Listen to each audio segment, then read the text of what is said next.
नमस्कार दोस्तों, बहुत बहुत स्वागत है आप सभी का। और मैं हूँ संदीप पाल। बिहार चुनाव जैसे जैसे नज़दीक आ रहे हैं वैसे वैसे सीटों को लेकर एक अलग सी उथल पुथल मची हुई है, फिर चाहे वो एनडीए हो या महागठबंधन हो। लेकिन महागठबंधन में अब सीट बंटवारा और भी मुश्किल होता जा रहा है। अभी तक महागठबंधन में 6 दल हैं, जिसमें आरजेडी है, कांग्रेस है, मुकेश सहनी की वीआईपी है, 3 लेफ्ट पार्टियां हैं, सीपीआई माले है, सीपीआई है, सीपीआई-एम है। और अब बताया जा रहा है कि पशुपति पारस की भी एंट्री होने वाली है, वो भी जल्द महागठबंधन का हिस्सा होंगे।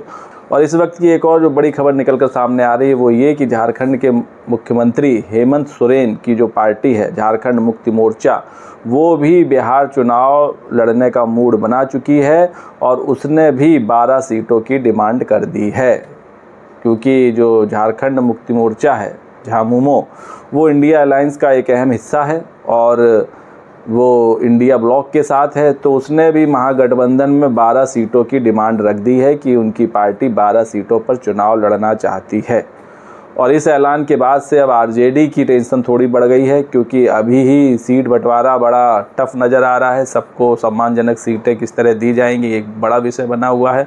और अब झामुमो की एंट्री से ये सीट बंटवारा और पेचीदा होने वाला है। हालांकि आरजेडी ज़रूर चाहती है कि जो हेमंत सोरेन की पार्टी है वो बिहार में कम से कम सीटों पर लड़े और चुनावी दावेदारी ज़्यादा पेश ना करे, लेकिन झामुमो ने अपने इरादे जता दिए हैं और 12 सीटों पर दावा ठोका है। आपको बता दें, इससे पहले जब 2020 में बिहार विधानसभा चुनाव हुए थे तो झामुमो ने आरजेडी को बहुत ज़्यादा नुकसान तो नहीं लेकिन कुछ आध सीटों पर ज़रूर टक्कर दी थी और काफ़ी नुकसान भी पहुंचाया था। बिहार की 7 सीटों झाझा, चकाई, कटोरिया, धमदाहा, मनिहारी, पीरपैंती और नाथनगर पर उन्होंने अपने प्रत्याशी उतारे थे। हालांकि किसी सीट पर सफलता नहीं मिली थी, कोई सीट नहीं जीत पाए थे, लेकिन चकाई और कटोरिया में राजद को नुकसान पहुंचाया था। तो एक बार फिर से बिहार में अपनी पार्टी के विस्तार करने और जड़ों को और मजबूत बनाने के लिए इस बार झामुमो 12 सीटों पर चुनाव लड़ने की इच्छा उसने जताई है। जिन सीटों पर झामुमो चुनाव लड़ना चाहती है उसमें तारापुर है, कटोरिया है, मनिहारी है, झाझा, बांका, ठाकुरगंज, रुपौली, रामनगर, जमालपुर, पीरपैंती और चकाई, ये वो सीटें हैं जहां पर वो दावा ठोक रही है। और फिलहाल इन सीटों पर राजद का दावा है, यानी कि आरजेडी इन सीटों पर चुनाव लड़ती आई है। तो क्या झामुमो आरजेडी की जो सीटें हैं उसमें सेंधमारी करना चाह रही है? और अगर ऐसा होता है और 12 में अगर 6 सीटें भी आरजेडी देती है तो ये नुकसान आरजेडी का ही होगा। आरजेडी को अपने कोटे से ये सीटें देनी पड़ेंगी, क्योंकि जिस तरह का सीट बंटवारे को लेकर महागठबंधन में चकल्लस चल रही है वो किसी से छिपी नहीं है। एक तरफ कांग्रेस है, वो 70 सीटों की डिमांड कर रही है, हालांकि ऐसा होता दिखेगा नहीं। हो सकता है इस बार कांग्रेस को 45 से 50 में समेट दिया जाए। वहीं जो मुकेश सहनी की पार्टी है उसको भी 30 से 35 सीटें देनी पड़ेंगी। और जो लेफ़्ट दल हैं उनका प्रदर्शन पिछली बार बहुत अच्छा रहा है, तो उस प्रदर्शन को देखते हुए इस बार लेफ़्ट दलों को कम से कम 40 से 45 सीटें मिलनी चाहिए। और इसके अलावा जो पशुपति पारस है, अगर वो भी आते हैं तो वो भी 7 से 8 सीटों की डिमांड करेंगे। अगर इतनी सीटें बढ़ जाएंगी तो क्या इस बार आरजेडी को 100 से कम सीटों पर चुनाव लड़ना पड़ेगा? और अगर ऐसा होता है तो नुकसान आरजेडी का ही होगा, क्योंकि जब आरजेडी ज़्यादा सीटों पर लड़ेगी तभी वो ज़्यादा सीटें जीतेगी। और क्योंकि महागठबंधन की सबसे बड़ी पार्टी है, उसी के नेतृत्व में चुनाव लड़ा जा रहा है, तो उसको तो ज़्यादा सीटों पर लड़ना सही भी बनता है। अगर वही कम सीटों पर लड़ेगी तो उसका मैसेज भी गलत जाएगा। इसलिए आरजेडी को तो कम से कम 115 से 120 सीटों पर लड़ना ज़रूरी है, लेकिन झामुमो ने ये ऐलान करके ज़रूर उसकी थोड़ी टेंशन बढ़ा दी है। और अगर अब तो ये भी कहा जा रहा है कि अगर तेजस्वी यादव या आरजेडी झामुमो को सीट देने से इनकार करती है तो फिर हो सकता है कि हेमंत सोरेन की पार्टी बिहार में 1 दर्जन सीट नहीं बल्कि 20-25 सीटों पर लड़ जाए। और अगर ऐसा होता है तो फिर जाहिर सी बात है वोटों में बिखराव होगा और वोट टूटेंगे फटेंगे, जिसका फ़ायदा एनडीए को हो सकता है। लेकिन बिहार में हेमंत सोरेन की पार्टी उतनी मजबूत है नहीं कि बहुत ज़्यादा असर पड़ेगा, लेकिन कहीं ना कहीं ये महागठबंधन के लिए अच्छा मैसेज नहीं होगा। अगर झामुमो अकेले दम पर इंडिपेंडेंटली चुनाव लड़ती है बिहार में, तो कहीं ना कहीं ये इंडिया ब्लॉक के लिए अच्छा मैसेज नहीं होगा।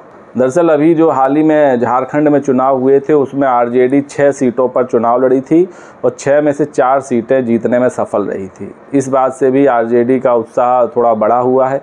और पिछले चुनाव में जो उससे पहले चुनाव हुआ था झारखंड में, उसमें आरजेडी महज 1 सीट जीत पाई थी, लेकिन जो इस बार चुनाव हुआ झारखंड में उसमें राजद के गोड्डा, देवघर, विश्रामपुर और हुसैनाबाद सीट पर बड़े अंतर से चुनाव जीतने में सफल रही। और आपको याद होगा झारखंड में इस बार लालू प्रसाद यादव भी चुनाव प्रचार में गए थे, तेजस्वी यादव भी चुनाव प्रचार में गए थे, तो उसका भी इम्पैक्ट काफ़ी कुछ देखने को मिला।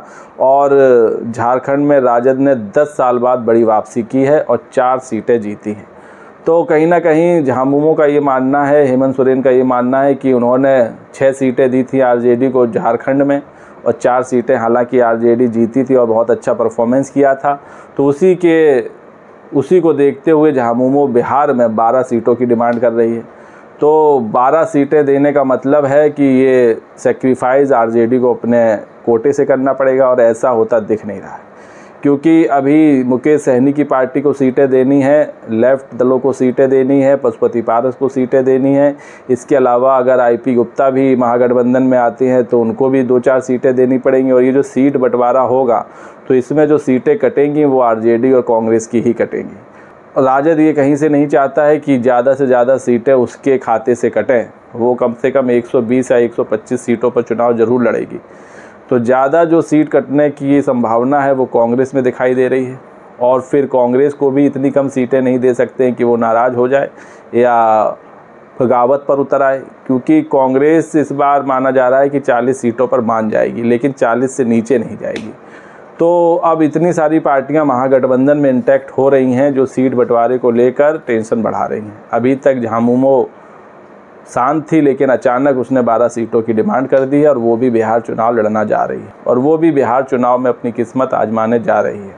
दरअसल आरजेडी और जो झामुमो हैं ये पुराने सहयोगी रहे हैं, लेकिन बीते चुनावों में सीट बंटवारे को लेकर रिश्तों में खटास रही है। पिछले विधानसभा चुनाव में झामुमो ने राजद पर राजनीतिक मक्कारी का आरोप लगाया था और गठबंधन की समीक्षा की चेतावनी भी दी थी।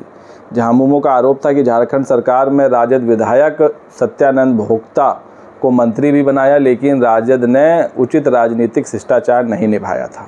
तो ऐसे आरोप झामुमो लगा चुकी है आरजेडी पर। बात अगर बिहार में झामुमो की सियासी ज़मीन की करें तो 1980 के चुनावों से बिहार की राजनीति में सक्रिय है।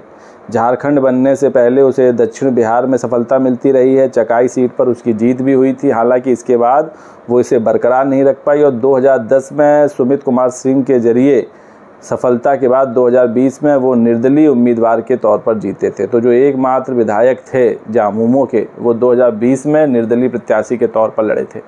तो उतना कुछ प्रभुत्व बिहार में झामुमो का है नहीं, लेकिन फिर भी क्योंकि महागठबंधन की सहयोगी है, इंडिया ब्लॉक की सहयोगी है, तो वो भी अपनी किस्मत आजमाना चाहती, इसलिए उसने 12 सीटों की डिमांड रख दी। लेकिन 12 सीटों की डिमांड तो पूरी नहीं होगी। ये ज़रूर हो सकता है कि अगर बात बनी, सब कुछ ठीक रहा, तो आरजेडी झामुमो को 4 से 5 सीट दे सकती है। अब ये किसके कोटे से सीट देगी ये उस वक्त पता चलेगा। फिलहाल हेमंत सोरेन की पार्टी झामुमो ने अपनी सियासी महत्वाकांक्षा को तेजस्वी यादव के सामने रख दिया है। अब फैसला आरजेडी को लेना है, क्या लेती है। फिलहाल वीडियो पर अपनी राय कमेंट्स करके दीजिए। वीडियो पसंद आया हो तो चैनल को लाइक, शेयर, सब्सक्राइब करना ना भूलें। तब तक के लिए नमस्कार।